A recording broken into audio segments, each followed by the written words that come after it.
Sponsored by the Big 98, Nashville's #1 for new country and the home of the Bobby Bones Show.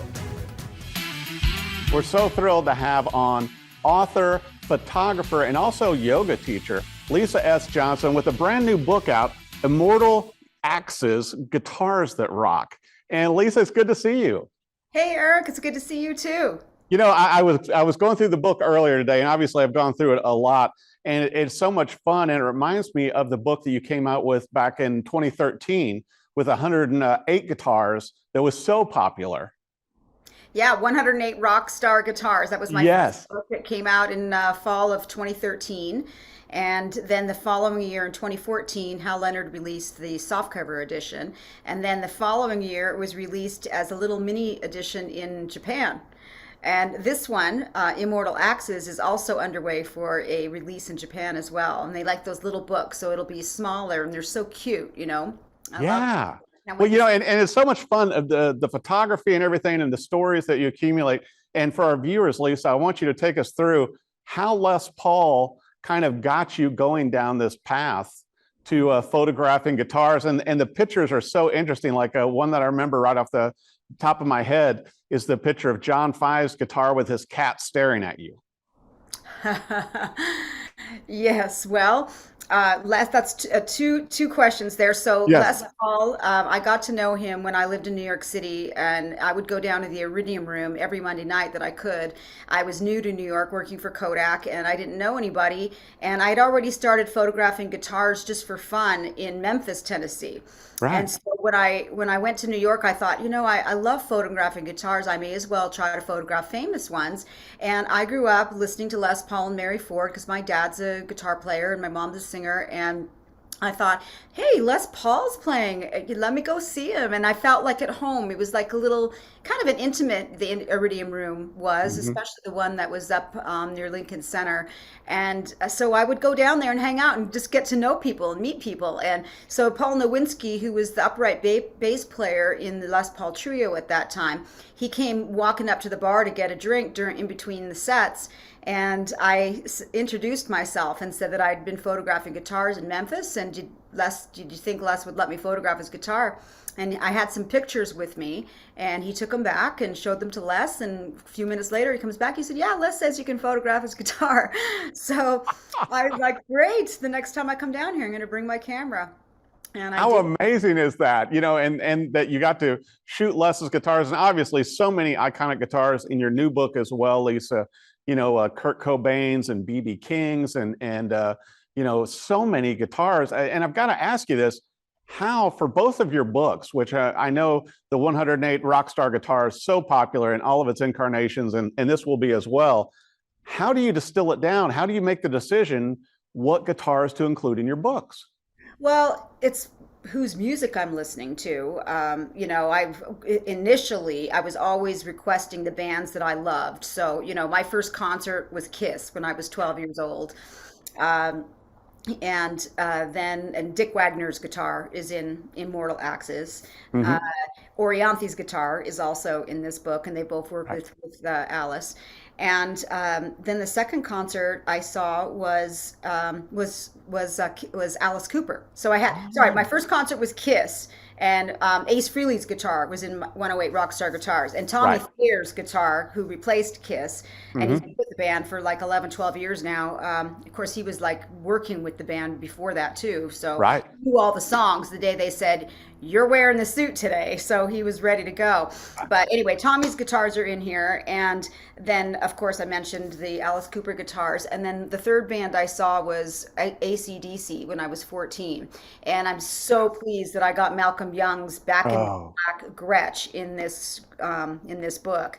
I've still not been able to get Angus, but one of these days, you know. So then, you know, I appreciate all genres of music because I grew up with country western, blues, bluegrass. My dad was into all of that. And then my sister was more into like Carole King and Boz Scaggs and Bob Dylan and those types of artists, folk music. And then my stepbrother was into prog rock. So Yes and Genesis and you know, The Who. And then my other stepsister, she was into Fleetwood Mac and ZZ Top and Little Feet and stuff like Yeah, that. So I had such a huge cross section because my generation, we were into, Van Halen and Led Zeppelin. And right. so I just had all this cross, music in my life. And so as bands would come through Las Vegas where I live, it didn't matter what genre they were, I would just start requesting them. But Yeah. predominantly, as you know, I gravitate towards classic rock. Well, and what I love about the photos and also the stories, Lisa, is that you do such a great job of setting up the photos to where it's just the little nuances, whether it's a Coricidin bottle on the fretboard or whatever, it's just you help bring through the personality of the artist that you are shooting their guitar.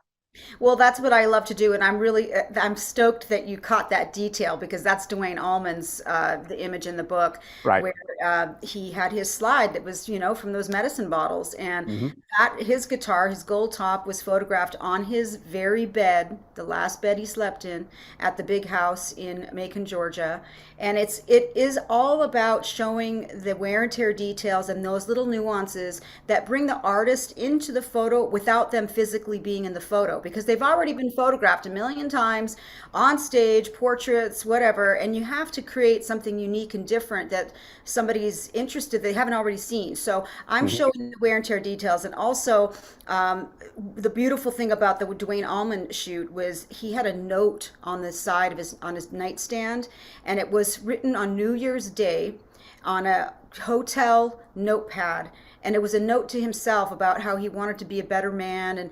And it's just you got to get the book to read it because it's a Hmm. beautiful, heartfelt piece. And he died, within Right. 6 months or a year of writing that. So yeah, thanks for noticing that detail. Yeah, well, and that's what I love about it because and also that the artist, you're getting such huge artists, to allow you to photograph their guitars and basses and everything that they trust you, Lisa. Because I mean, let's not talk about the value of the instruments, that irregardless, but how attached a musician becomes to these instruments. And some of them, just like Peter Frampton writing the intro for you and Susie Quattro writing the outro for this book, they won't even take them on the road, Lisa, as you and I know, but yet they're trusting you to photograph and tell the story of their instruments. It's pretty amazing. I have to pinch myself.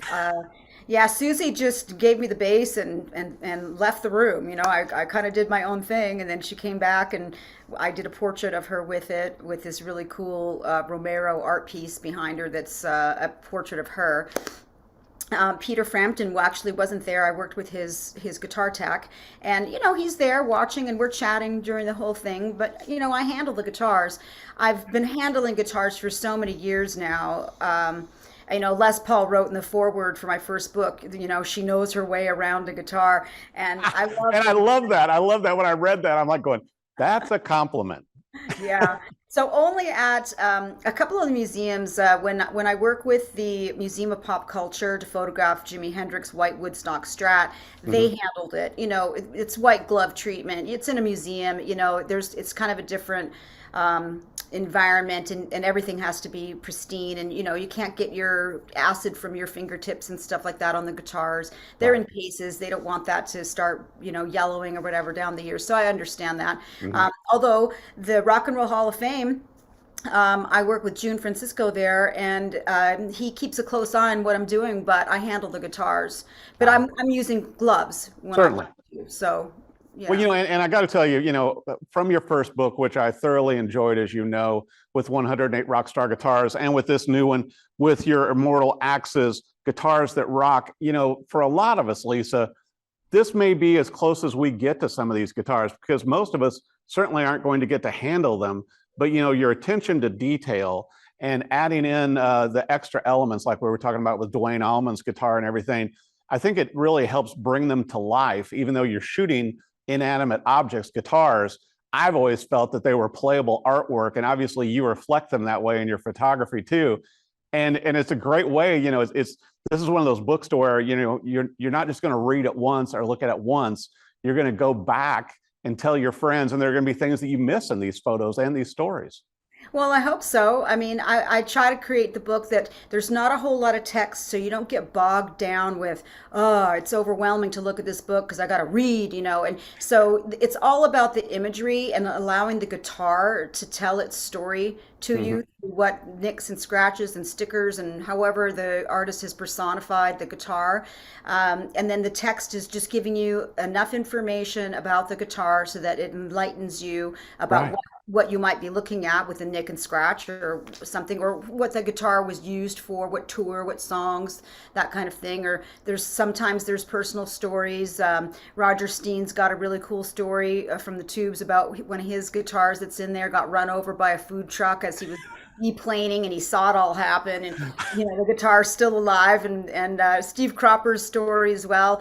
Right. He leaned it up against the car and forgot that it was there and backed out and ran over it, and but he was able to repair it, and his wife gave it to him, so it was very sentimental to him. And so that's what people want to know. They want to know the details behind these guitars because they don't get to see them that close and personal. You watch them play on TV or on a show, but you Hmm. can never see them up close and personal, and you can never see the back of them usually. And there's a lot of Right. stuff going on in the back. Hmm. Like Jerry Cantrell, he's got a really cool guitar, a GL, and he's got a Wii magazine back in the old school days, the Wii pinup magazine. He's got a pinup girl on the front of it, but what you don't know is on the back plate. He also has that Wii pinup girl etched into the back plate on there.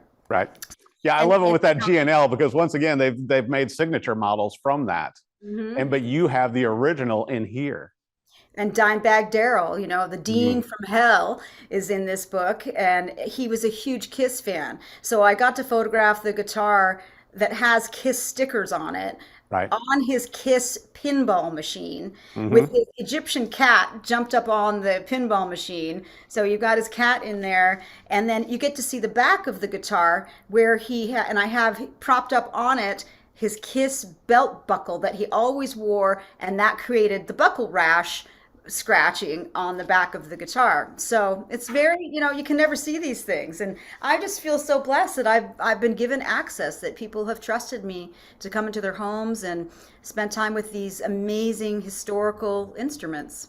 Well, and the other thing I noticed too, Lisa, as we're talking about this with all of the artists included in this book and your last book, is that unfortunately too, a lot of the artists, have passed since you did these, or, even, in memoriam or tribute that you've, shot your photos and everything, with Guitar Shorty and so many of these. And I think that's what's great is to keep the artist alive also and showing the instrument that they loved making music with, and you've attributed that within the book. 100%.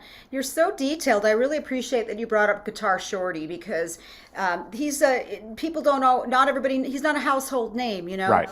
but he was there through the beginning stages and the grit. And when Jimi Hendrix was starting out, Yep. he loaned Jimmy the first pedal that he'd used. Hmm. And Guitar Shorty loved telling that story, and he passed away. He didn't get to see the book. I found out because he always played at the Harvilles in Santa Monica, and a notice came out that they were doing a celebration of life for him, and so I sent the book, and I made prints and FedExed it over there in time for his family and friends to see, and be able to take a little piece of him home. But yeah, he was brilliant. And another couple of blues guys are in this book, T. Model Ford and Hmm. Robert Belfort. They both passed away. And the Right. guitars that are featured in the book that I photographed at the Mercury Lounge in New York City, they were both stolen like 2 nights after I'd photographed them. So many of those stories where guitars are stolen. And Hmm. other really cool people like Mark Ferrari is in this book, and he was the lead guitar player of Keel, the band Keel. You've Right. got the Right to Rock. I mean, awesome 80s band. And you want to celebrate these guys because they're innovative. I mean, Mark Definitely. saw the writing on the wall. They figured, Keel's not going to be the next Led Zeppelin, so, let me diversify. And he ended up figuring out way back then that movies and television shows need music, and they can't afford to license these songs. Yeah. So he created songs that could sound kind of similar, and they could use those, you know. So he ended up making a ton of those, and he sold his catalog to Universal Music several years ago. And so, you know, he's still in the business. Right.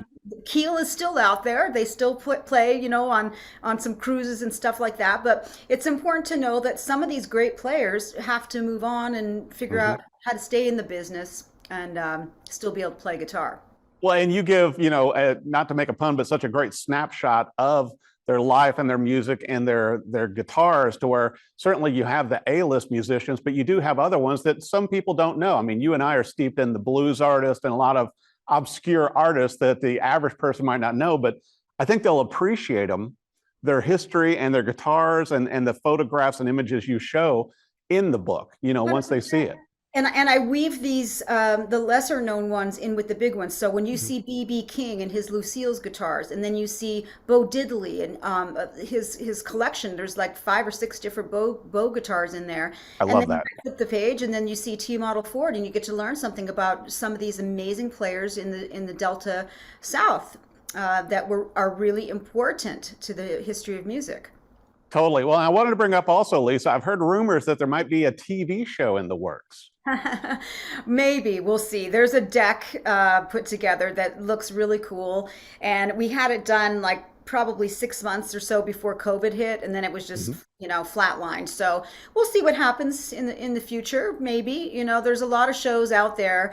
There's a lot of competition. I was just talking to my dad last night about. I just was on a panel for the She Rocks Awards, the Women's International Music Network, and I'm a sponsor of that group. They have at the NAMM show. They have every year on the Friday night. They have the She Rocks Awards honoring women in music, and it's fantastic. And I've gotten to know them really well, and they are including me on these panels now, and it's so cool to be associated with these incredible women in music.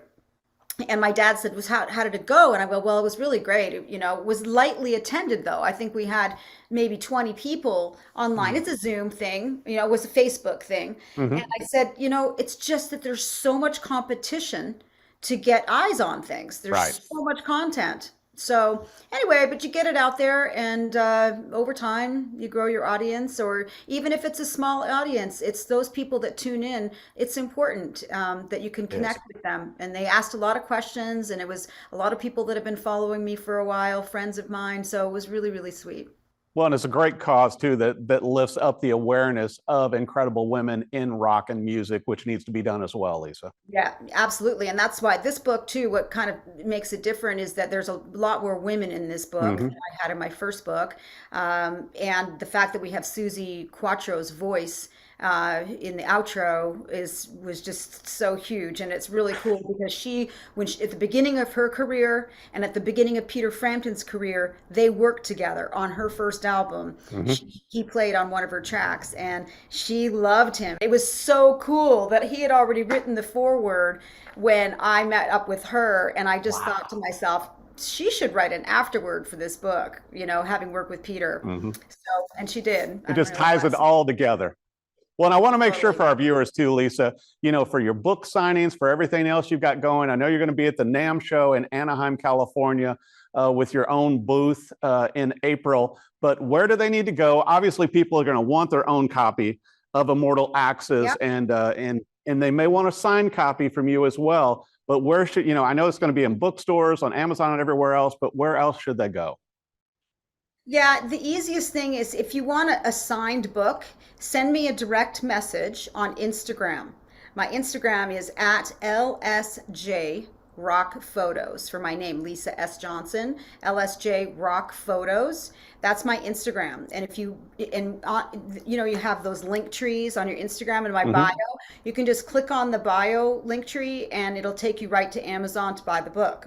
But then you can send me a direct message and say, "Hey, I got the book. Can you send me a signed book plate and sign it to Mark, you know, whatever the name is, and then I'll sign it. So that way you can have a signed book. It's a sticker, so you get it in mail, and I'll send you a guitar pick, one of my custom guitar picks as well, and you can affix the sticker in your book, so you have a signed book." You know, I've still got your guitar pick from 108 Rockstar Guitars. Nice. Oh, I love it.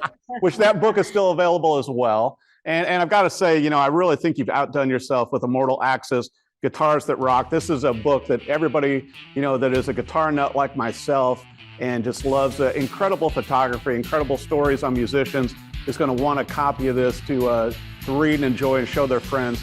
Lisa S. Johnson, thank you so much for coming on the show and talking about your book with us. Thank you so much, Eric. It's always a pleasure to chat with you.